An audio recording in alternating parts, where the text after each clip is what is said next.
Well, thank you for joining me once again with the second video of the night, where we are finishing off our Unit 4 on inequalities, where tonight our lessons are solving and graphing two-step inequalities. So in this second video, we are going to continue with that. And we're starting off with some of these equations that would require us to simplify the equation first prior to us solving it.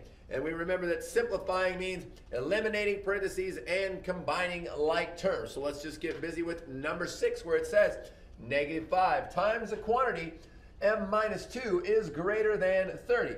So the majority of us are very comfortable with distributing to eliminate parentheses, where we would do -5 times m and get -5m, and -5 times a -2 would be +10 greater than 30. So we simplified by eliminating the parentheses.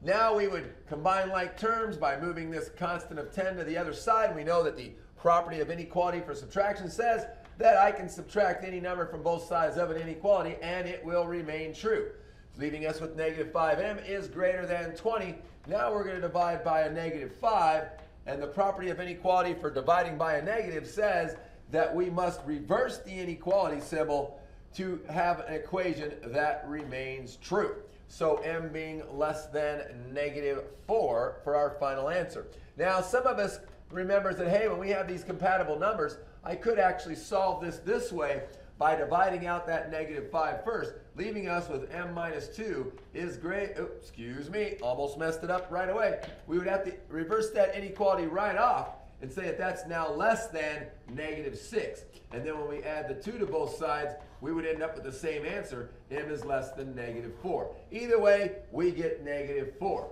So that would be our target number. -3 would be bigger, -5 is less than, and our inequality symbol is less than. And so we're going to use an open circle because our target number is not included. And then with the variable being on the left, we can graph to the left to find that those will be the solutions.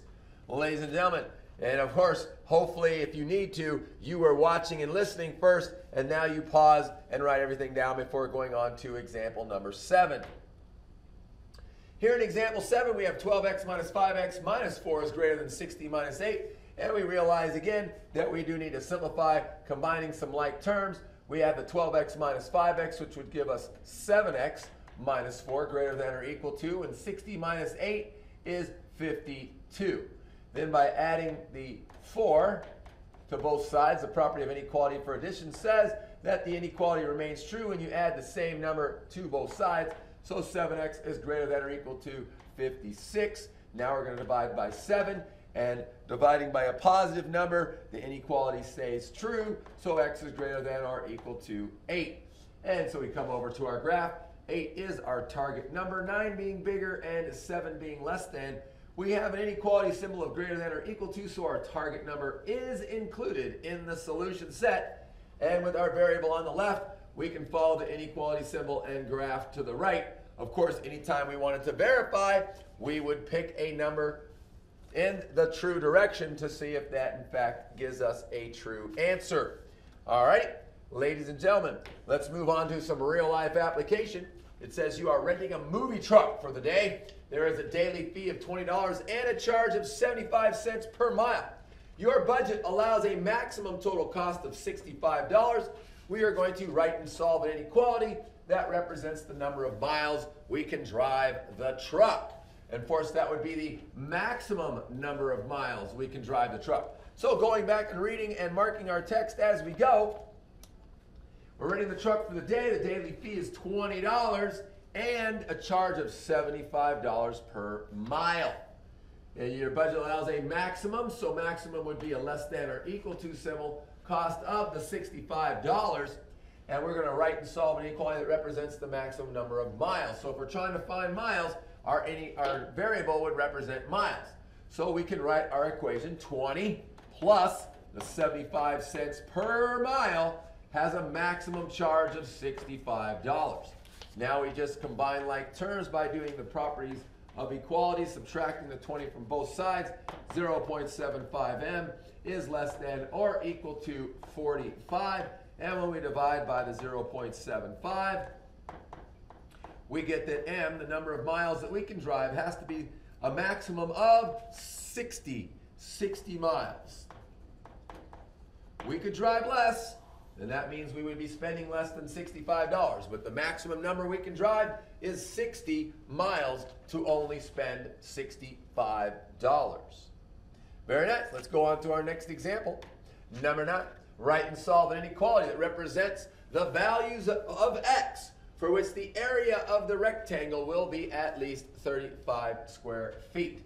So once again, going back, rereading, marking our text, we want the area of the rectangle. Well, how do we find the area of a rectangle? Area equals the base times the height. And will it be at least 35? So at least means greater than or equal to 35. So let's find how would we get the area. We would take base times height, so 5 times x minus 2 is at least 35. And once again, there's two options we have for eliminating these parentheses. Before solving, I'm just going to do the distributive property very quick and go 5x minus 10 greater than or equal to 35. Hello, I'll start to lose my train of thought there. And then adding 10 to both sides, we get 5x is greater than or equal to 45. And then dividing by 5, we get x is greater than or equal to 9. So as long as that value of x is 9, if I put a 9 in there, 9 minus 2 is 7. 7 times 5 is 35. And so that's at least. 35 is at least 35. All righty. And of course, we could take any number greater than 9 to make that work. Ladies and gentlemen, our last problem of the night. It's multiple steps. We have 4 things. Your weekly base salary is $150. You earn $20 for each cell phone that you sell. Our question is, what is the minimum what is the minimum amount you can earn in a week? Well, if you don't sell any cell phones, you get 0 for selling. Guess what your weekly base salary is? So that one's pretty straightforward. $150 is what you will earn if you sell nothing. Part B, write and solve an inequality that represents the number of cell phones that you must sell to make at least $630. Well, we get $150 automatically for doing nothing, plus $20 for every phone. I'm going to just use X, and we want to make at least. So at least is greater than or equal to, so greater than or equal to $630. So if we subtract the 150 from both sides, we get 20x is greater than or equal to, let's see, that would be 480. There we go, 480. And dividing that by 20, we would say that x is greater than or equal to, x is greater than or equal to 24 phones. So we'd have to sell at least 24 phones to make at least $630. And part C, write and solve an inequality that represents the number of cell phones you must sell to make at least 750. So it's exactly the same thing, except now 150 plus 20x is greater than or equal to 750. Subtracting the 150 from both sides, we would get 20x is greater than or equal to 600, and dividing that by 20. When you divide that by 20, 20 goes into 600. Let's see, how many times does 20 go into 600? 30. 30 times. So x is greater than or equal to 30. I just had to figure that out because 6 divided by 2 is 3. These zeros, so it is 30 phones to make $750. And our last one, the company policy is, as a part-time employee, the maximum amount you can earn each week is $950. Write and solve an inequality that represents the number of phones you must sell to make $950. So we'll go with the blue. Again, 150 plus the $20 for every phone you sell. But this time it's a maximum. So maximum is less than or equal to $950. Can't make more than that. So subtracting the 150, 20x is less than or equal to, that would be 700. And dividing by 20, and that goes away, and that's 35. So x is less than or equal to 35 phones. So if you sell more than 35 phones, you're doing it for free because they're not going to pay you. They're not going to pay you for selling more than 35 phones.